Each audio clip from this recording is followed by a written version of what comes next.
대한민국 선도국가를 꿈꿔보는 시간, 장한 녀석들입니다. 이전까지 저희는 이제 대화란 무엇인가, 사랑이란 무엇인가와 같은 좀 추상적인 논의를 해왔었고요. 최근 5에피소드에서는 최진석 작가님의 5권의 책을 두고 선도국가 대한민국이 무엇인지, 대한민국이 놓인 한계가 무엇인지를 확인하는 시간을 가졌습니다. 최진석 5부작을 마치고 저희가 또 새로운 5부작을 시작을 하려고 하는데, 이번에는 김태유 5부작으로 진행을 해보고자 합니다. 김태유 작가님은 서울대학교 명예교수님으로서 국제 패권 연구를 오랫동안 해오신 분인데요. 저희는 이제 그 김태유 작가님이 써오신 책들을 바탕으로 현재 대한민국이 어느 상황에 놓여 있고 어떤 문제를 가지고 있으며 어떻게 풀어갈지에 대해서 논의를 하고자 합니다. 그래서 책을 5권 선택을 했고요. 5권은 각자 청년이 없는 나라, 대한민국 마지막 기회가 온다, 선착의 효, 한국의 시간, 그리고 패권의 비밀, 이렇게 5권으로 선정을 했습니다. 오늘은 첫 번째 시간으로 가장 신간이죠. 청년이 없는 나라를 가지고 이제 선도국가 대한민국을 어떻게 만들 수 있을지에 대해서 이야기를 해볼 예정입니다. 오늘도 같이 이야기를 나누어 주실 기본학교 3기 우영님, 4기인가요? 3기입니다. 3기 맞죠? 네. 네, 3기 우영님 모시도록 하겠습니다. 우영님 안녕하십니까? 네, 안녕하세요. 네, 오랜만에 또 뵙습니다. 네, 진짜 좀 많이 오랜만인 것 같은데 네. 한 달 되었나요? 그렇죠. 많이 오랜만이고 저희가 이제 또 최진성 5부작에 이어서 이제 김태유 5부작으로 새로 시작을 하게 되었는데 어떻게 좀 소회가 어떠신지요? 소회는 그냥 잠깐 그런 생각을 했는데 그 문학이랑 비문학이랑 차이를 잠깐 생각했었거든요. 그게 갑자기 그런 생각이 왜 들었냐면 김태우 교수님의 작가님의 책과 최진석 작가님의 책이 뭔가 좀 다르다는 느낌을 저는 받았어요. 그래서 그 다르다는 생각을 왜 다르지라는 생각을 하다 보니까 그 문학이랑 비문학이 가지는 어떤 장르의 차이와 조금 유사한 점이 있다 그런 생각을 좀 했습니다. 어떻게 김태유 5부작을 시작하는 데 있어서 어떤 각오나 이런 게 있으실까요? 사실 좀 부끄럽지만 김태우 교수님 작가님 책을 그렇게 많이 최진석 작가님 책처럼 많이 읽지는 않았거든요. 그래서 그 작가님 말씀하시는 그 이모작 사회에 대한 것과 그리고 북극 항로에 대한 내용에 대해 조금 더 깊게 자세히 알고 싶은 마음이 큽니다.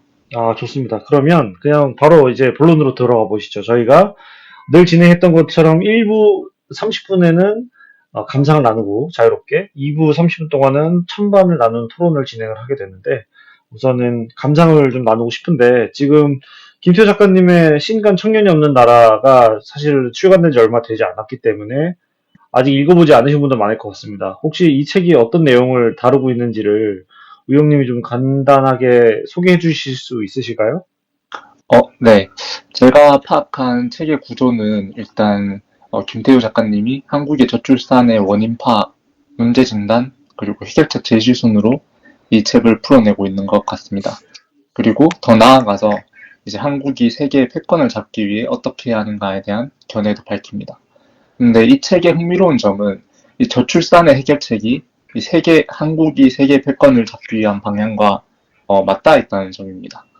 그 한국이 세계의 패권을 잡기 위해서는 작가님은 북극항로 개척을 통해 이 세계 무역 중심으로 부울경을 이제 무역 허브로 삼아야 된다고 주장하는데 이 주장이 우리 한국의 그 문제인 지금 가장 큰 문제인 저출산을 해결하는 문제와 맞닿아 있다고 합니다.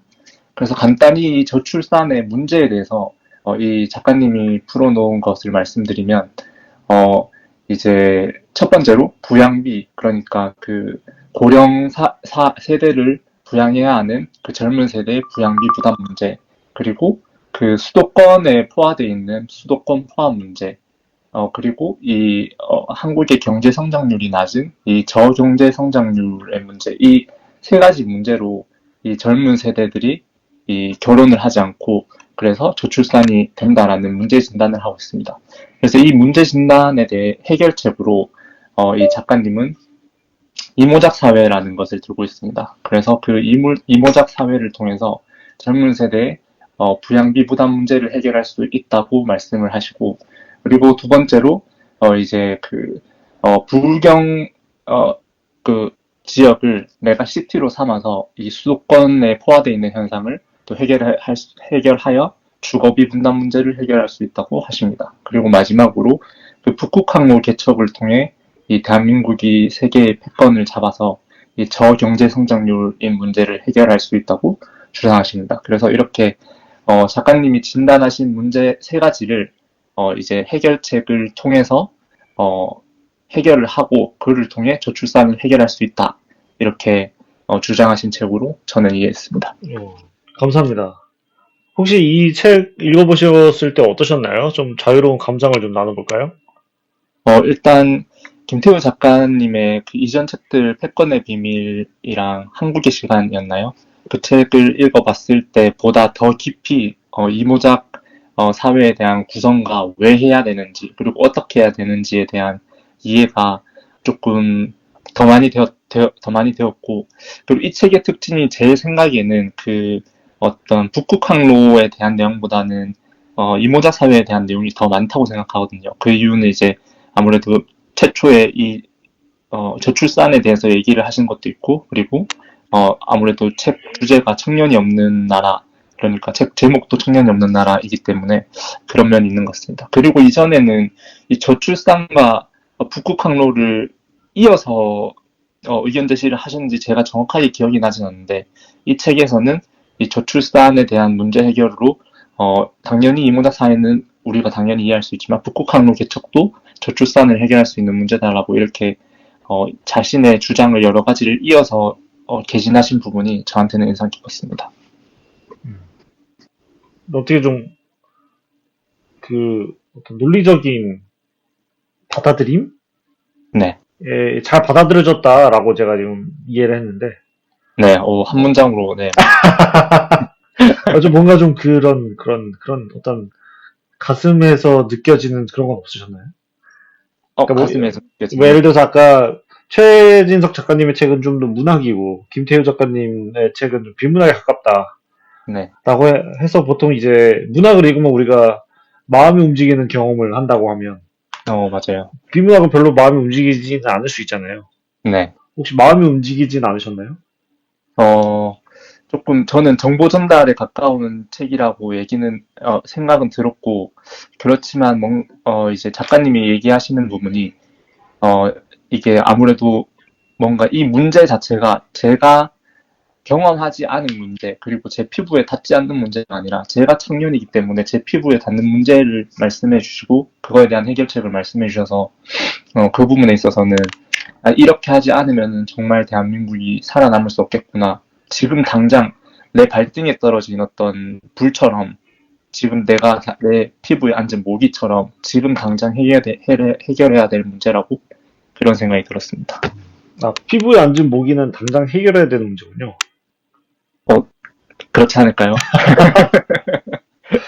그냥 둘 수도 있는데. 어쨌든, 네. 저도 굉장히 이제 비슷하게 생각을 했고, 워낙 잘 내용을 정리를 해주셨기 때문에, 제가 읽은 것에서 느낀 거를 좀 말씀을 드리면, 지금까지 살면서 느껴왔던 수많은 답답함, 그리고 뭔가 알 수 없는 이 미래가 없어 보이는 느낌을 전부 논리적으로 설명을 해주시면서, 그래도 우리에게 아직 살 길이 있다. 그리고 그 길은 이렇게 해서 가는 거다라고 작가님이 잘 정리를 해서 알려주셨다. 그것은 마치 오징어 게임 1회 시즌 1에서 줄다리기의 비기를 찾아내는 할아버지의 이야기를 듣는 느낌이랄까요? 도무지 답이 없어 보이는 이 상황에서 평생을 여기에 몸 던져서 연구해온 대한민국 최고 지성이 대한민국이라는 나라에게 만들어주는 마지막 무기가 아닌가? 네, 참고로 나중에도 다룰 책이지만, 우리의 한국의 시간이라는 책이었었던 것 같은데, 김태규 작가님은 대한민국을 어떤 패권국가로 만들기 위한 어떤 자신만의 소명을 다해 오셨으나 직접 했을 때는 잘 되지 않았고 이것을 누군가는 할 수 있도록 좋은 무기를 만들어 놓을 테니 누군가가 갖다 써라. 이런 말씀을 하신 적이 있는 걸로 기억을 하는데 저는 이 청년이 없는 나라라는 책이 어, 거의 지금까지 김태 작가님이 말씀하신 모든 내용의 정수가 아닌가. 그래서 대중이 읽을 수 있는 수준으로 써놓은 마지막 무기가 아닌가 생각을 했습니다. 네, 저도 그 마지막에 말씀하신 그 김태우 작가님이 어떤 무기를 만드셨다는 그 내용이 저도 그 구절이 인상이 깊어서 정확하게는 김태우 작가님이 그 구절에서 자신이 그 세상을 평정할 수 있는 칼을 만드는 역할을 하고 누군가가 이 칼을 휘둘러서 이 세상을 뭐 어떤 평정했으면 좋겠다 그런 내용이었던 것 같아요. 그래서 저도 그 부분이 아주 인상 깊게 남았어서 김태우 작가님이 어떤 무기를 만드셨다는 그 부분에 저도 동의를 합니다. 네. 그래서 자, 이걸 읽으면서 또 한 번 느낀 게, 이 살고 죽는 건 결국 인물이 한다, 인재가 한다, 라는 생각을 또 하게 됐고, 대한민국에 김태우 작가님 같은 인재가 있다는 것은, 희망이 있다는 뜻이다. 우리는 운이 참 좋은 사람들이다. 전 이런 생각도 좀 했습니다. 동의합니다. 그래서 저는 이제 우리가 읽었지만 우리의 장한 녀석들에서는 아직 다루지 않은 다른 김태우 작가님의 책들 내용들이 전부 이 책에 담겨 있는데 이 책에서만 담겨 있는 내용이라고 한다면 저는 이제 이 책의 맨 마지막 부분에 나와 있는 메시지인 것 같아요. 이게 거의 다가 문제 제기와 거의 다가 해결책이 대부분인데 맨 마지막에 한 꼭지를 할애하셔서 이것을 실행할 수 있는 정치인이 출연해야 된다. 라는 말씀을 하시고요. 그리고 아예 글을 마치며 해서 대통령이 이걸 해야 한다. 라고 아주 분명하게 기입을 해놓으셨어요. 그래서 사실 저는 이 책이 우리나라 사회 문제를 지적하고 우리나라 문제를 해결해서 해결책을 제안함과 동시에 호소하는 책이라고도 생각을 했습니다. 이건 정치인만이 할 수 있고 대통령님 제발 해주십시오.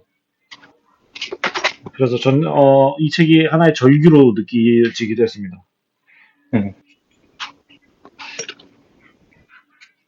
또 다른 감상은 공유해 주실 감상은 없으실까요? 네. 이 정도인 것 같습니다. 좋습니다.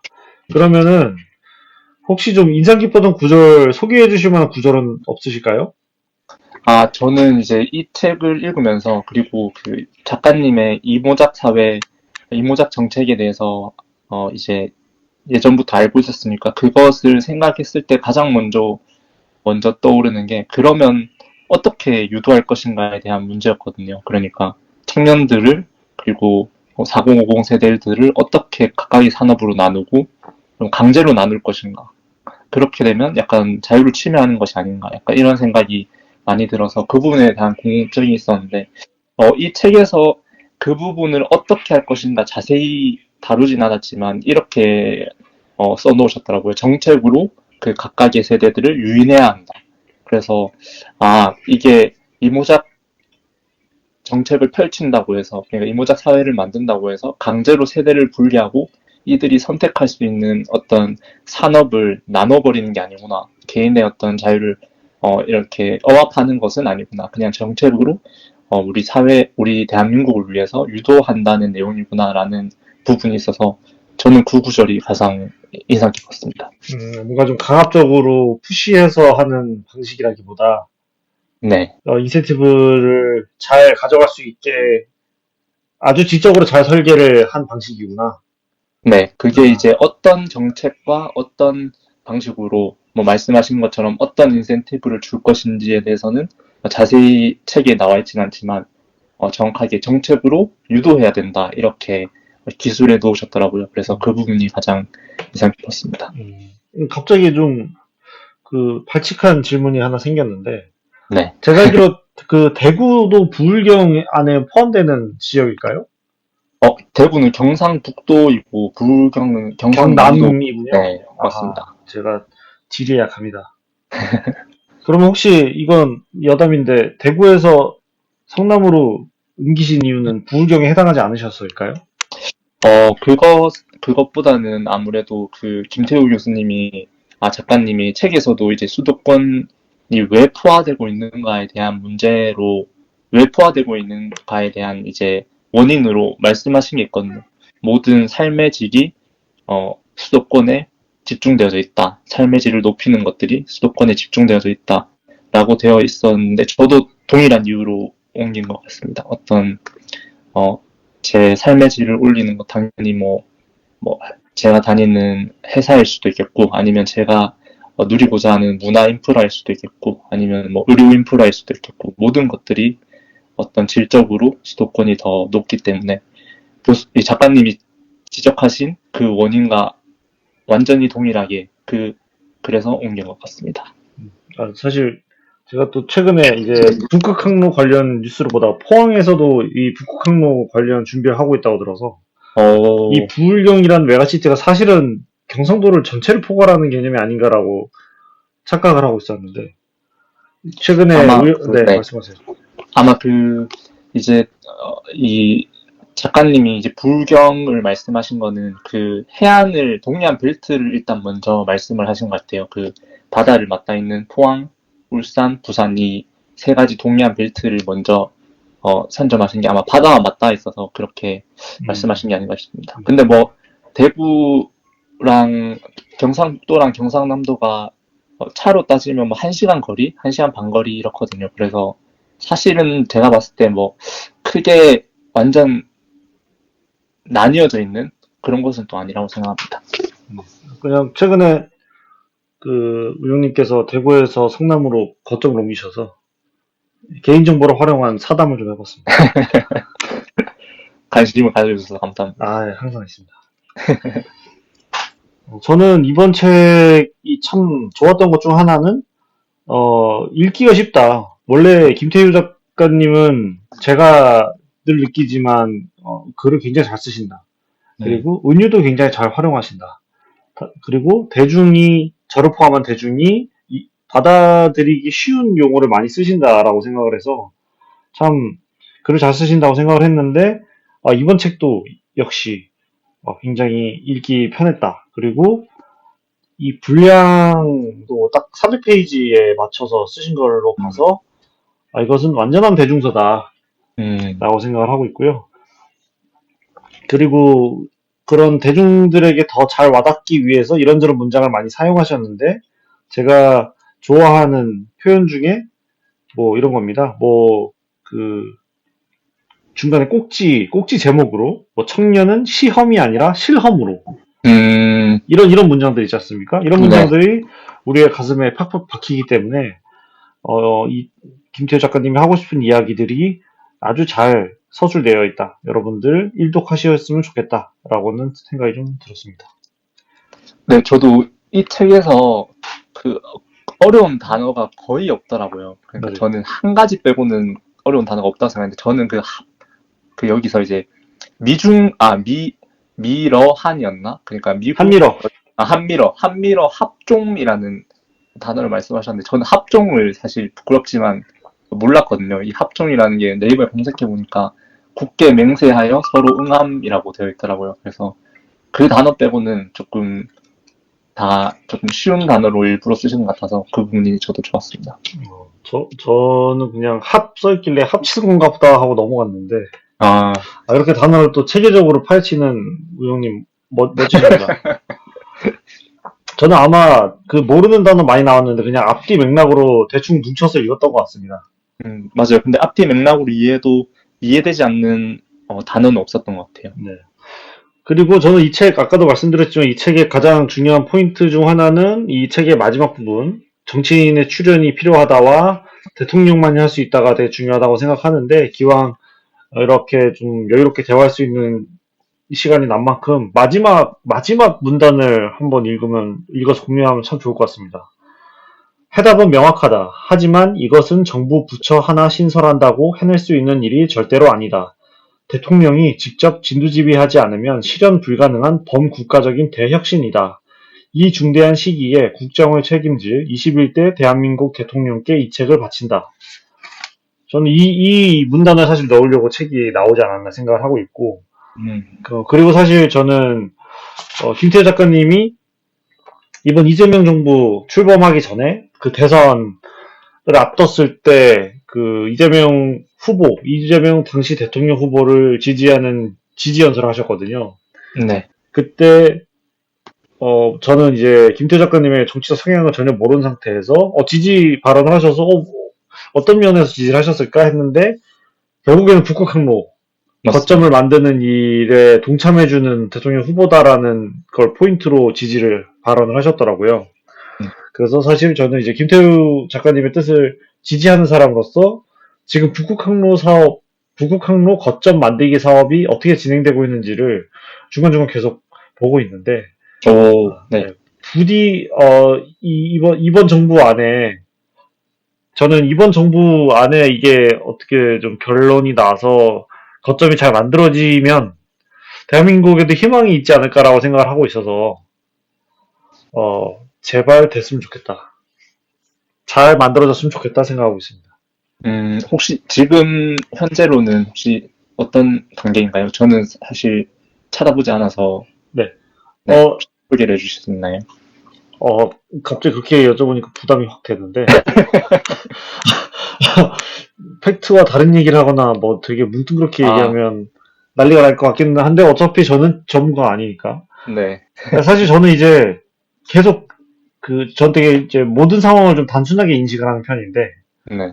이런 겁니다. 돈이 얼마나 들어왔나, 누가 맡았나, 사업이 어디까지 진행됐나. 그래서 지금 결과물이 뭔가 이런 식으로 되게 퉁퉁퉁 잘라서 보고 있는데 아직 제가 느끼기에 가시적으로 나타나는 무언가는 아직 보이지 않는다. 여전히 논의하는 것으로 보인다.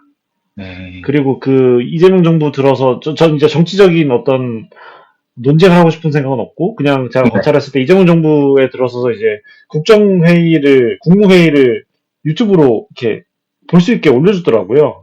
네. 국무회의 자체를 생중계를 하는 것으로 보였는데 거기에서 북극 항로 얘기가 안 나와서 계속 기다리고 있습니다. 제가 놓쳤을 수도 있는데 북극 항로 영상이 좀 많이 올랐으면 좋겠다. 혼자 이렇게 소망하고 있습니다. 저는 이제 사실 이 좀 웃긴 이야기이긴 한데 저는 북극 항로를 어떤 뉴스로나 김태우 작가님 말씀 말고 어떤 뉴스로나 정책으로 접한 적은 사실 없고요. 어디서 접했냐면 그 주식에도 이 테마주들이 있잖아요. 북극 항로 테마주. 네. 그게 뜨더라고요. 그래서 저는 이제 그 주식 시장이라는 게 아무래도 저는 가장 빠르고 그쵸. 가장 뭔가 이제 민감한 곳이라고 생각을 하거든요. 그래서 거기서 북극 항로 테마주가 떠서 드디어 때가 됐구나. 이게 논의가 되고는 있구나라는 어떤 그런 생각은 있습니다. 뭘 사야 되나요? 잘 모르겠습니다, 그건. 그걸 모르면 어떡합니까? 주식을 알아보신다면서. 가장 중요한 걸 몰라가지고. 좀 이렇게 오르고 있나요? 이재명 정부 출범 이후에 어떤 테마주가 오른다거나 이런 게 좀 있을까요? 네, 그때 제가, 그러니까 장기적으로 보진 않았는데, 그냥, 잠깐 스쳐가면서 봤었어요. 그때 테마주들이 한꺼번에 상한가를 올랐다. 약간 그런 식으로 접했습니다. 아주 유익한 사담이었고요. 네. 그리고 이제 이 책이 다루고 있는 내용이 저는, 사실은 두께에 비해서 굉장히 총체적인 내용을 다루고 있다. 산업, 교육, 정치, 국제 질서, 이걸 전부 다루고 있기 때문에, 지금까지 어떤 국제 질서나 패권 질서나, 북극 항로라든지, 그린란드 분쟁이라든지, 러우 전쟁이라든지와 같은 여러 담론에서 익숙하지 않으신 분들도 이 책으로 한번 국제 질서를 읽어보는 것도 좋지 않을까 생각합니다.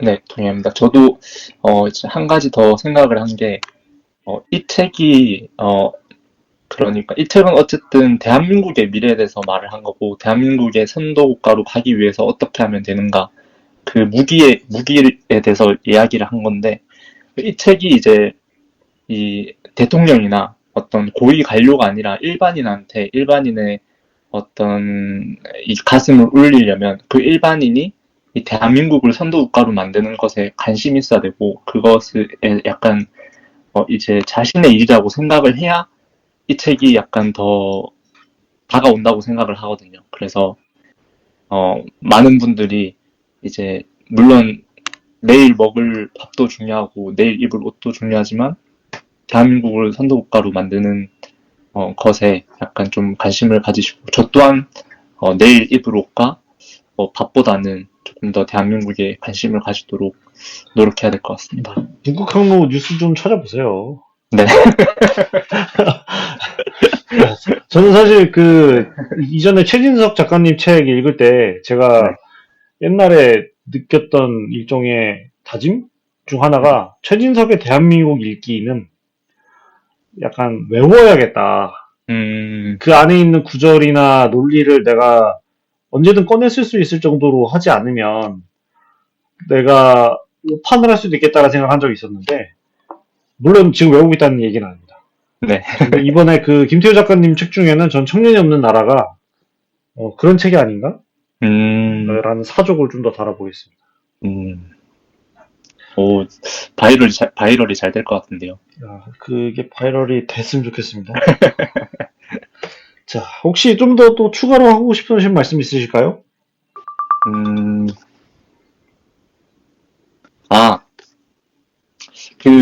이거는 조금 책의 완전 주제와는 조금 다른 격가지일 수도 있는데, 작가님이 중간에 이제 양양인가요? 서퍼 비치가 양양인가요? 네, 제가 알기로 그렇습니다. 네, 이제 양양의 사례를 소개하면서 이제 지방도 이 양양의 유현준 건축가 교수 이야기를 잠깐 소개를 하거든요. 그래서 각 지방의 특색을 살려야 그 지방이 활성화가 되는 것이지, 약간 공공기관을 갑자기 그 지방으로 옮긴다고 해서, 아니면 돈을 인센티브를 어떻게 지방에 준다고 해서 그 지방이 살아나는 것은 아니다라는 거를 말씀하셨는데, 저는 이제 그 지방이 특색을 갖춘다는 거는 사실은 기업만 있으면 다 갖춰지는 것 같거든요. 그러니까 돈만 있으면. 그러니까 우리나라가 지금 이 수도권이 포화되는 가장 큰 원인은 대기업과 모든 이 자본력이 다 이 수도권에 있기 때문에 그렇게 되는 것이라고 생각을 하고, 일본이 그렇게 메가시티로 여러 각 지방 도시가 각 문화적으로 발전할 수 있고, 그리고 수도권 중심이 되지 않을 수 있었던 이유는 각 거점 도시들이 대기업을 가지고 있기 때문이라고 생각을 하거든요. 그래서 우리나라가 진짜 지방을 살리고 지방의 문화적 특색을 살리려면 곡감 축제, 라면 축제 이런 거를 만들 게 아니라 이 기업들을 어떻게 옮길 수 있을 것인가, 기업들을 어떤 인센티브를 줘서 어떻게 유인할 것인가에 대한 방법을 고민하고, 그 기업들을 옮긴다면 그 지방의 문화는 살아가는 방식에 따라서 자연스레 특색이 갖춰질 것이다. 그런 생각을 했습니다. 좋습니다. 지금 막상 저도 지금 우영님 얘기를 들어보니까 책에 대한 자유로운 감상을 나누는 시간이라고 해서 좀 너무 자유롭게 나눈 것 같은데, 책에서 다루는 어떤 지식을 좀 딥하게 다룬 것 같지는 않아서, 네. 요거는 이따가 2부에 찬반 토론을 하면서 좀 더 책에 대한 깊은 내용을 같이 나누면 좋겠습니다. 좋습니다. 네, 그러면 1부 여기서 마치겠습니다. 고생하셨습니다. 네, 고생하셨습니다.